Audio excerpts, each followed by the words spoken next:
देखिए, हम तो वहाँ चुनाव लड़े नहीं हैं। हमारी सहयोगी कांग्रेस पार्टी ने चुनाव लड़ा है। राहुल गांधी जी ने कहा है कि हम चिंतन करेंगे, कहाँ कमजोर पड़ गए, कैसे जनता की नब्ज को नहीं पकड़ पाए, उसको हम देखेंगे। देखिए, अब चुनाव बीत गया है। जो जीता वही सिकंदर होता है राजनीति में, लोकतंत्र में।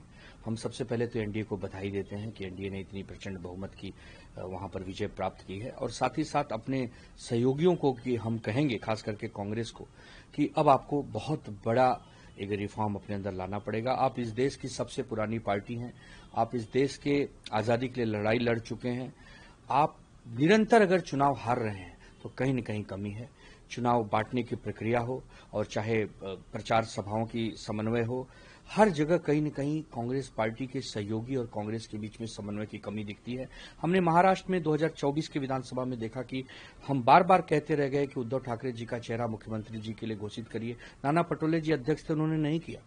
अखिलेश यादव जी उत्तर प्रदेश में कांग्रेस पार्टी के साथ जब समन्वय बनाते हैं तो कहीं न कहीं वो असफल होते हैं।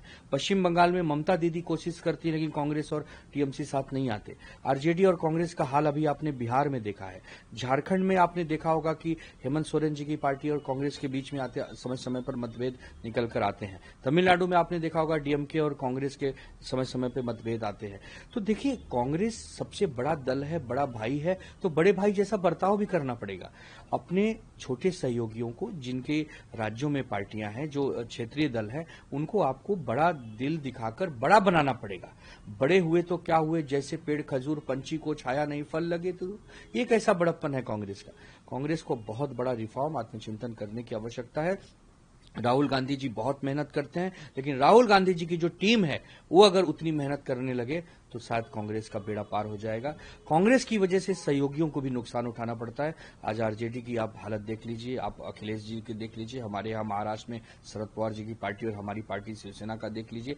जहां जहां कांग्रेस से हमको ज्यादा उम्मीदें होती हैं वहां हम निराश होते हैं। कांग्रेस को बहुत बड़े एक परिश्रम की आवश्यकता है। कांग्रेस को अपने अनुशासन को आगे बढ़ाने की आवश्यकता है। जो पंडित जवाहरलाल नेहरू जी और इंदिरा गांधी जी और राजीव गांधी जी की लेगेसी है, उसको राहुल गांधी जी आगे ले तो जाना चाहते हैं, लेकिन कांग्रेस की जो काम करने की स्टाइल है उससे देश कहीं न कहीं निराश है, विश्वास नहीं कर पा रही है। इसीलिए कांग्रेस का पराभव हो रहा है। हम उनके मित्र हैं, हम सहयोगी हैं, हम उनको आईना दिखा सकते हैं, उनको सलाह दे सकते हैं। करना तो कांग्रेस को पड़ेगा। जो मरेगा वही स्वर्ग देखेगा ना, दूसरा तो कोई मरेगा तो कोई तीसरा स्वर्ग तो देखता नहीं है।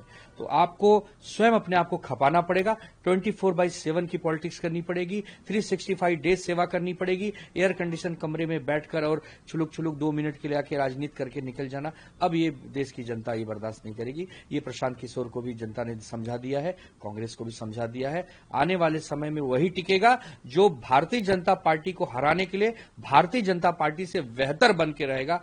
भारतीय जनता पार्टी उसी से हारेगी, अन्यथा भारतीय जनता पार्टी को हराना अब मुश्किल हो जाएगा।